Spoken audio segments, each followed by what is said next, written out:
Hey learners, welcome back to an academy. Let's crack CLAT PG. This is Manjari Singh, your CLAT PG educator. CLAT PG exam में सिर्फ 45 days बचे हुए हैं. अभी भी कुछ स्टूडेंट्स ऐसे होंगे जो डिलेमा की सिचुएशन में होंगे कि उनको CLAT PG इस बार का देना चाहिए या नहीं देना चाहिए. एज यू ऑल नो कि एप्लीकेशन फॉर्म अभी भी भरे जा रहे हैं, तो ऑब्वियस सी बात है कि इस टाइम पे भी कुछ स्टूडेंट्स डिलेमा वाली सिचुएशन में हैं. जब फटाफट से कम टाइम होता है एप्लीकेशन फॉर्म भरने के लिए, तो उस वक्त हमारे पास तुरंत का तुरंत डिसीजन हम ले लेते हैं एंड देन बाद में हमें कोई भी कंफ्यूजन नहीं होती है. लेकिन जितना ज़्यादा समय एप्लीकेशन फॉर्म भरने के लिए, उतना ही ज़्यादा कंफ्यूजन भी होता है, क्योंकि इन द मीनवाइल हमारे पास बहुत सारी सिचुएशंस ऐसी आती हैं जिसके चलते जो लोग फॉर्म भर चुके होते हैं उनको कई बार ऐसा लगता है देना चाहिए कि नहीं देना चाहिए, और कुछ लोग ऐसे होते हैं जो पहले से नहीं प्लान करते हैं कि उनको इस बार का पेपर देना है, लेकिन पेपर करीब आते आते या फिर एप्लीकेशन फॉर्म की जो डेट लास्ट वाली होती है उसके आते आते उनको लगने लग जाता है कि क्या भर दे, क्या हो जाएगा, हो सकता है. तो ऐसे लोगों के लिए जो अभी तक प्लान नहीं कर रहे थे कि क्लैट पीजी 2024 इस बार का देना है, लेकिन अब वो सोच रहे हैं कि 45 दिन भी बहुत होता है, क्या हम तैयारी करके कर सकते हैं क्रैक क्लैट, तो इसके बारे में आपको क्या स्ट्रैटेजी फॉलो करनी है और क्या ऐसा पॉसिबल है कि 45 दिन में तैयारी करके भी क्लैट पीजी को क्रैक किया जा सकता है, इसके बारे में हम आज डिटेल में डिस्कस करेंगे. Before starting with that, Unacademy crash course batch चला रहा है जिसमें क्लैट पीजी 2024 को ध्यान में रखते हुए हम सारे इंपॉर्टेंट टॉपिक्स को, इंपॉर्टेंट जजमेंट्स को कवर करते हैं. यहाँ पर मैं constitution law, administrative law and jurisprudence पढ़ाती हूँ. आप इस बैच को ज्वाइन कर सकते हो. If you are interested in joining the batch, then don't forget to use my code MSING10 to avail the maximum discount जो इस टाइम पर चल रहा है. अगर 45 दिन बाकी हैं एंड अब सोच रहे हो क्लैट पीजी क्रैक करना है, तो डेफिनेटली आपको ये बैच ज्वाइन कर लेना चाहिए, क्योंकि उससे आपको एक डायरेक्शन मिलने वाली है.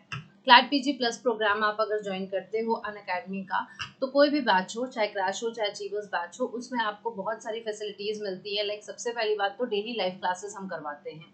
आपको इन क्लास PDF प्रोवाइड कराया जाता है. लाइव टेस्ट एंड क्विजेज होते हैं, मॉक टेस्ट करवाए जाते हैं.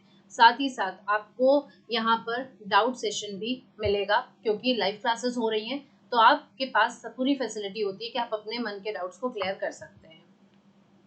अगर आप सिर्फ कॉन्स्टिट्यूशन लॉ का कोर्स करना चाहते हैं, तो आप स्क्रीन पर देख सकते हैं ये कोर्स सिर्फ और सिर्फ कॉन्स्टिट्यूशन लॉ पर है, जो कॉम्प्रिहेंसिव सोर्स सिलेबस कवर करता है. यहाँ पर आप इस कोर्स को लेने के लिए ये QR कोड को स्कैन कर सकते हैं. आप डायरेक्ट अन अकेडमी स्टोर्स पे पहुँच जाएंगे, because this course is exclusively available in academy stores.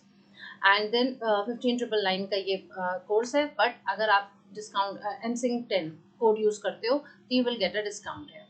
अगर आप सिर्फ और सिर्फ CLAT PG mock test series लेना चाहते हैं, अगर आपने बैच कोई परचेज नहीं किया है, इन दैट केस मैं बात कर रही हूँ कि आपको 1600 पे करना पड़ेगा. अभी लिमिटेड ऑफर ये चल रहा है, लिमिटेड पीरियड ऑफर है, जिसमें 1600 में आपको 20 फुल लेंथ मॉक टेस्ट मिलेंगे.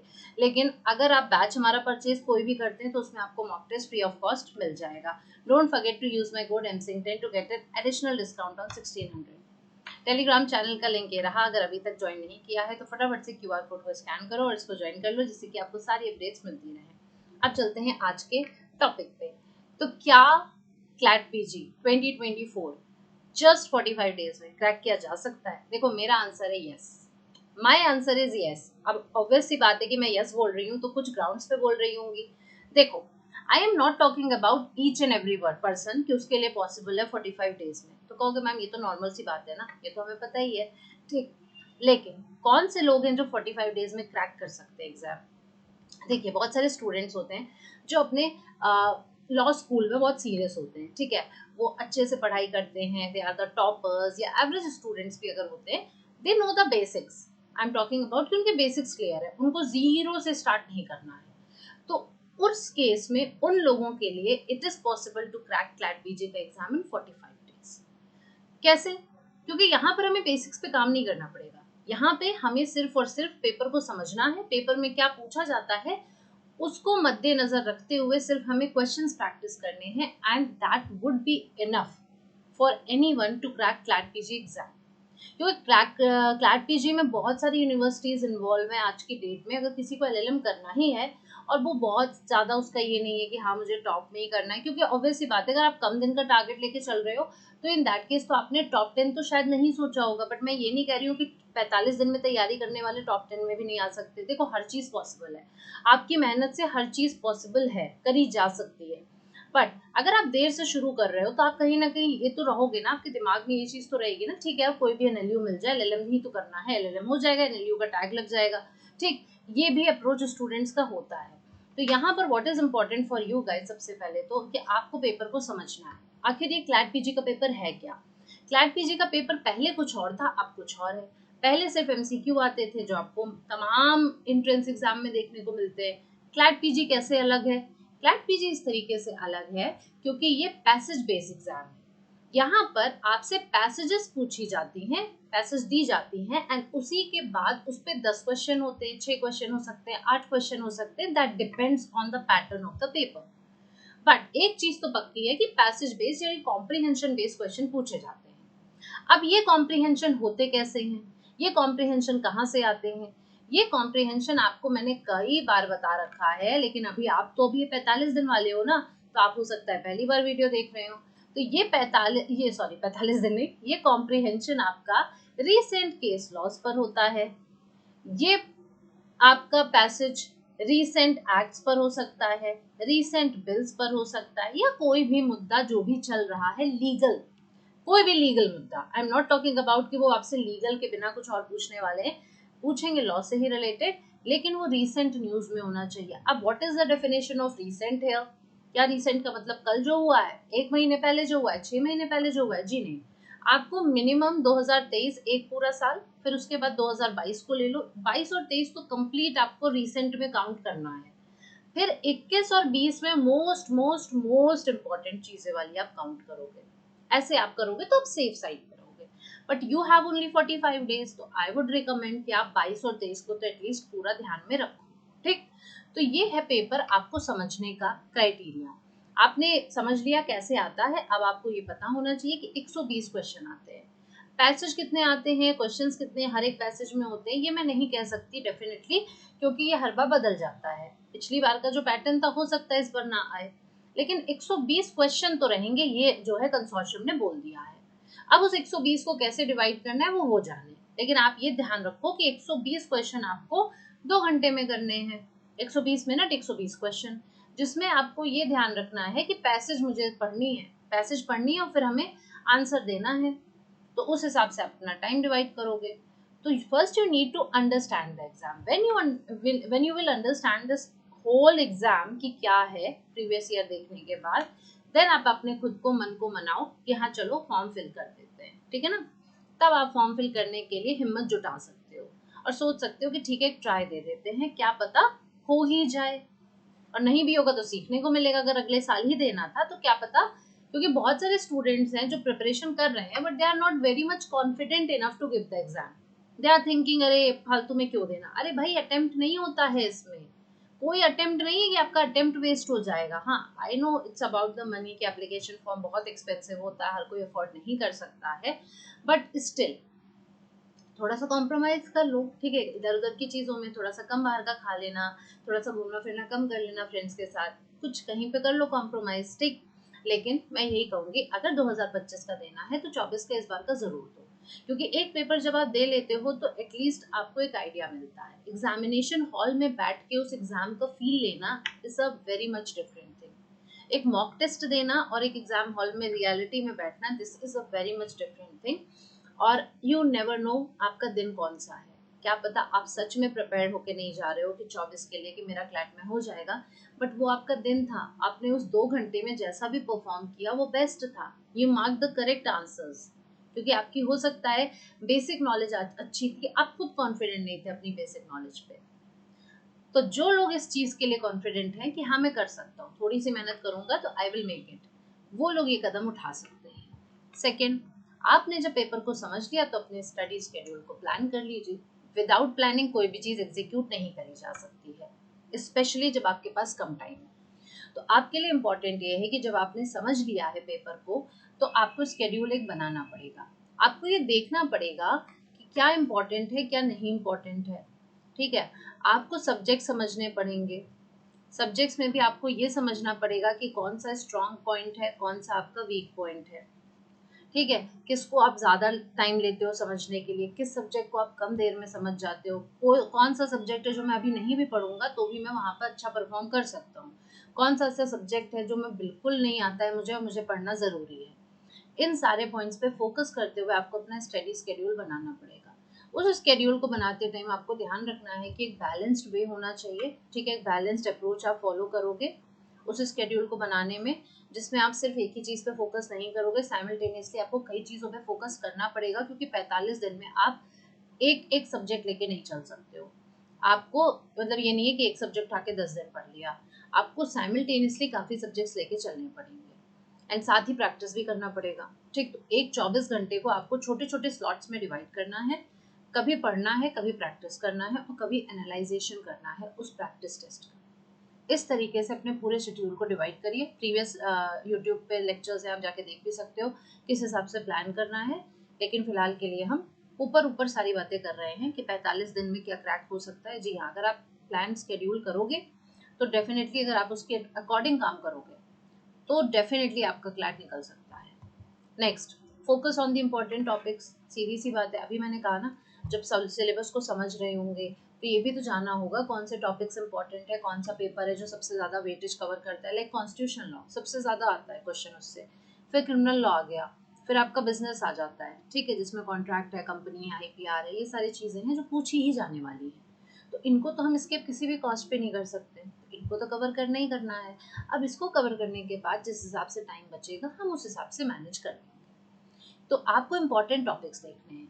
अब आपका समय इतना नहीं रहेगा 45 दिन में कि आप हर एक चीज़ पढ़ो। अगर आप कॉन्स्टिट्यूशन भी पढ़ते हो तो कॉन्स्टिट्यूशन में भी आपको और नैरो डाउन करना पड़ेगा अपना अप्रोच, जहाँ पर आपको ये देखना पड़ेगा कि क्या ज़्यादा इम्पोर्टेंट है और क्या लेस इम्पोर्टेंट है, किसको मुझे पढ़ने के बिना मेरा काम नहीं चलने वाला है। मैं अपॉइंटमेंट ऑफ जजेस मुझे पढ़ना ही पड़ेगा, मुझे फंडामेंटल राइट्स पढ़ना ही पड़ेगा, मुझे इमरजेंसी पढ़नी पड़ेगी, मुझे अमेंडमेंट ऑफ द कॉन्स्टिट्यूशन पढ़ना ही पड़ेगा। क्या मैं बिना DPSP पढ़े जा सकता हूँ? समवॉट, थोड़ा बहुत। क्या मैं फंडामेंटल ड्यूटी पढ़े बिना जा सकता हूँ? चल जाएगा। क्या मैं स्टेट लेजिस्लेटिव असेंबली के बारे में ना पढ़ूँ? चल जाएगा, चल जाएगा। ठीक, क्यों? क्योंकि इन सब के बारे में बेसिक थोड़ी थोड़ी नॉलेज हमें होती है। बट ये बड़े बड़े topics, ordinance making power, judicial power, removal of जजेस, अपॉइंटमेंट ऑफ जजेस, ये सारी चीज़ें इंपॉर्टेंट है, आपको इतना तो करना ही पड़ेगा। ठीक है, इसी तरीके से हर पेपर से इंपॉर्टेंट टॉपिक्स निकाल लीजिए और आप साइमल्टेनियसली पढ़ो। अब आप ये मत करो कि ये एक पढ़ रहे हैं तो वही पढ़ रहे हैं। आप साइमल्टेनियसली थोड़ा उससे पढ़ लिया, थोड़ा उससे पढ़ लिया, थोड़ा उससे पढ़ लिया। आप कम 45 दिन में देखो जितना ज़्यादा पढ़ सकते हो। जितना ज़्यादा पढ़ने का मतलब ये भी नहीं है कि समझ में भी नहीं आ रहा है और पढ़े जा रहे हैं, नहीं। समझना इंपॉर्टेंट है, आपको समझ में आना चाहिए, आपके दिमाग में घुसना चाहिए वो, और वो एक बार में छप जाए, क्योंकि you don't have the time for revision. I am telling you, अब 45 दिन में आप रिवीजन के लिए अलग टाइम नहीं निकाल सकते हो। यही लास्ट है जो पढ़ोगे पहली बार और आखिरी बार पढ़ने वाले हो। तो ध्यान से पढ़ो, कायदे से पढ़ो। Practice practice practice, practice makes the man perfect. पढ़ा है ना हमने हमेशा। मैथ्स में क्या होता था, सवाल देख रहे हैं, मम्मी पापा क्या कहते थे, बेटा देखो नहीं, लगाओ, लगाने से होगा। इतनी इतनी कॉपियां भर देते थे, रफ कॉपी इतनी मोटी मोटी वाली, लगाए पड़े लगाए पड़े लगाए पड़े, बहुत प्रैक्टिस करते थे। क्यों? क्योंकि हम चाहते थे हमारा एक भी सवाल गलत ना हो, है ना। अगर ये सेम क्वेश्चन कॉपी हो गया, एग्जाम में आ गया, तो बिल्कुल, तो मुझे तो याद है, मैं ऐसे ऐसे ऐसे फटाफट फटाफट सारे स्टेप वैसे ही एज इट इज लिख दूंगी। ये चीज होती है, टेंडेंसी होती है, वो टेंडेंसी लानी पड़ेगी। अब आपको ये काम करना पड़ेगा। You need to do the practice whatever you are studying। मैंने क्या कहा, रिवीजन का टाइम नहीं है ना, कोई बात नहीं, रिवीजन का टाइम नहीं है तो कोई बात नहीं, हम प्रैक्टिस कर लेंगे। रिवीजन नहीं कर रहे हैं, कोई बात नहीं, हम जो भी टॉपिक पढ़ रहे हैं, हम उस टॉपिक को पढ़ने के बाद क्या करेंगे, हम रिवाइज करेंगे, सॉरी प्रैक्टिस करेंगे। अगर मेरे पास टॉपिक वाइज क्वेश्चंस अवेलेबल हैं तो जो टॉपिक मैंने पढ़ा मैं तुरंत उसका सॉल्व कर लूंगी। अगर मैंने अमेंडमेंट ऑफ द कॉन्स्टिट्यूशन पढ़ा तो उसके बाद मैं अमेंडमेंट वाले क्वेश्चन सॉल्व कर लूंगी। ठीक है, इट्स नॉट नेसेसरी कि मेरे पास पैसेज वाले ढूंढूं। ठीक, बट मैं MCQ बेस वाले लगा लूंगी, क्योंकि मेरे फंडामेंटल्स तो क्लियर हो। इमरजेंसी मैंने पढ़ा, मैं इमरजेंसी के क्वेश्चंस लगा लूंगी उसके बाद। इस तरीके से मैं ये काम करूंगी। मान लीजिए मेरे पास टॉपिक वाइज अवेलेबल नहीं है, तो एक काम फिर मैं ये करूंगी कि मैं प्रीवियस ईयर को रोज स्टडी करती रहूंगी साइमल्टेनियसली, एंड देन मैं क्या करूंगी, फटाक से जैसे मैंने कॉन्स्टिट्यूशन अपना खत्म कर लिया 4 दिन में, क्योंकि सीधी सी बात है 45 डेज है, अब आपको कम समय में ज्यादा पढ़ना है, तो इंपॉर्टेंट टॉपिक्स थे 4-5 दिन में मैंने कॉन्स्टिट्यूशन मान लो पढ़ लिया। अब मैं क्या करूंगी, अब मैं कॉन्स्टिट्यूशन के एमसीक्यूज, चलो टॉपिक वाइज नहीं मिल रहा था ना, कोई बात नहीं, अब तो एक बल्क में तो मिल जाएगा ना सारे क्वेश्चन कॉन्स्टिट्यूशन के, वो मैं लगाऊंगी। अब उसमें क्या होगा, जो टॉपिक मैंने नहीं भी पढ़े होंगे वो भी उसमें मिल जाएंगे, तो उससे क्या होगा कि मुझे इंपॉर्टेंट टॉपिक्स नहीं पढ़े हुए भी दिख रहे हैं, और मैंने उसी टाइम पे सॉल्व करके देख लिया, मुझे पता चल जाएगा ये टॉपिक तो मैंने पढ़ा नहीं था, फिर भी क्या मैं इसे सॉल्व कर पाई हूँ, वेल एंड गुड, नहीं कर पाई हूँ तो मैं जाके उस टॉपिक को, उतना पोर्शन जो पूछा गया उसको जाके क्रॉस चेक कर लूंगी, बस पूरा नहीं पढ़ूंगी, क्योंकि पूरा पढ़ने का तो मतलब वही हो गया ना, इससे बेटर तो मैं फिर आर्टिकल 1 से लेकर आर्टिकल 395 तक पढ़ लेती, लेकिन मैंने नहीं पढ़ा। तो जो क्वेश्चन पूछे जाते हैं अलग अलग एग्जाम्स में, मैंने उस टॉपिक से वो क्वेश्चन लगा लिए, तो अब मुझे ये तो पता है कि हाँ इसमें ये पूछा जा सकता है, अगर ये आ गया तो ये मुझे पता रहेगा। ऐसे आपको काम करना है, and it's not only about the practicing the previous year question, you have to practice the mocks also. Mocks very important. अब आप ये मत सोचो कि 45 दिन में तो आपको क्या लगता है 45 दिन में आपका सारा सिलेबस कवर हो जाएगा, एंड कवर तो सारा हम कर ही नहीं रहे, अब तो हम इंपॉर्टेंट टॉपिक पढ़ के जा रहे हैं, तो जब सारा सिलेबस हमारा नहीं कवर हो रहा है तो 45 दिन के बाद तो आपके पास टाइम ही नहीं है ना मॉक लगाने के लिए, तो इन दैट केस अब आपको क्या करना पड़ेगा, तो हमको साइमल्टेनियस मॉक लगाने पड़ेंगे। क्या होगा, ज्यादा से ज्यादा स्कोर ही तो नहीं आएगा ना, लेकिन जब हम स्कोर नहीं आएगा फिर भी मेरे पास एक पेपर तैयार हो जाएगा, अब मैं एनालाइज जब उसको करने बैठूंगी तो उतने सारे क्वेश्चन मेरे रेडी हो जाएंगे, उतने क्वेश्चन मेरे तैयार हो जाएंगे। ये है आपका प्रैक्टिस का method. Relax and rejuvenate. Now it's not about कि 45 डेज हैं तो सुबह से लेकर शाम तक लगातार बैठे रहना है बिना ब्रेक लिए, ऐसा बिल्कुल नहीं करना है, क्योंकि जब आप ज्यादा पढ़ोगे तो आपको ज्यादा इनटेक ले रहे हो, आप ज्यादा इनटेक ले रहे हो, तो उसको स्टोर करने के लिए भी आपके पास एनर्जी होनी चाहिए।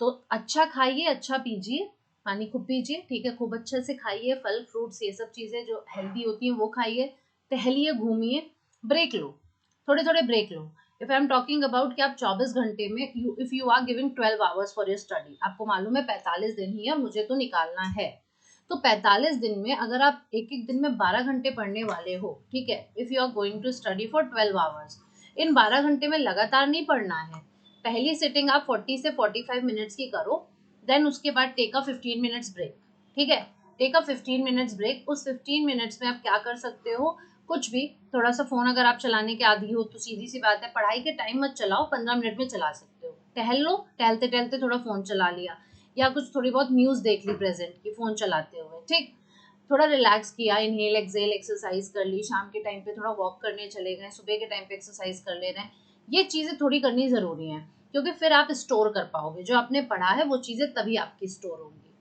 ठीक। तो ये आपका तरीका होने वाला है अपने 45 दिन को पढ़ने के बाद उसको यूटिलाइज करने के लिए। अब यहाँ पर बात आती है कैसे पढ़ना है, क्या करना है, तो वो सोर्सेज वगैरह मैं पहले वीडियोस बना चुकी हूँ, वहाँ पे क्रॉस चेक कर सकते हो। सेकेंड थिंग बात हुई कि मैम हमने तो फंडामेंटल्स चलो पढ़ रखे थे, उसके हमने ग्राउंड पर हमने रिसेंट का तैयारी कर ली। अब रिसेंट की तैयारी जब आप करने वाले हो तो उसमें आप क्या करोगे, आपको फंडामेंटल्स नहीं पढ़ने हैं, आपको पैसेजेस के अकॉर्डिंग पढ़ना है, विच मीन्स आपको रीसेंट केस लॉज देखने हैं, जो मैंने स्टार्टिंग में वीडियो में बताया, recent case laws, recent act, तो केस लॉ पढ़ो, एंड उसमें जो जो आर्टिकल डिस्कस हुए हैं, वो टॉपिक जिस टॉपिक के बारे में, वो केस जिस टॉपिक के बारे में, उसको जाके फंडामेंटल उसका क्लियर करो, इस तरीके से आप पढ़ोगे।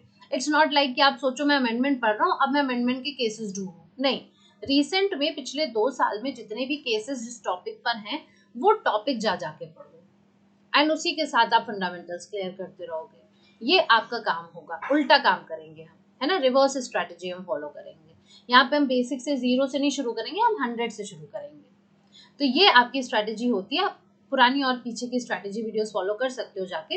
It's not about only when we are talking about the 60 days, तो 60 डेज का आप उसको शॉर्टन करके अपने 45 दिन में भी फिट कर सकते हो, ठीक है। तो आई होप ये वीडियो आपके लिए यूजफुल रहा होगा, एंड प्लीज गाइज इसके साथ पॉजिटिव होना बहुत जरूरी है। अगर आप 45 डेज का टारगेट ले रहे हो तो डेफिनेटली आप पेपर क्रैक कर सकते हो, एक एक महीने में लोग पढ़ के पेपर क्रैक कर लेते हैं। अगर आपका पढ़ाई अभी तक का अच्छा रहा है, आपके बेसिक्स स्ट्रॉन्ग है, आप कॉन्फिडेंट इनफ हो कि yes law is my favourite subject, I can do it. अगर आपका इंटरेस्ट होगा तो आप कुछ भी कर सकते हो। तो उसी इंटरेस्ट को बरकरार रखते हुए अभी से एम करो, because you have 45 days, and इसको टारगेट बनाते हुए अचीव करो अपनी क्लैट पीजी 2024 के एम को। So all the best guys, thank you so much. Video पसंद आया होगा तो शेयर ज़रूर करना। अगर अभी तक सब्सक्राइब नहीं किया है तो फटाफट से सब्सक्राइब कर लो। Thank you so much.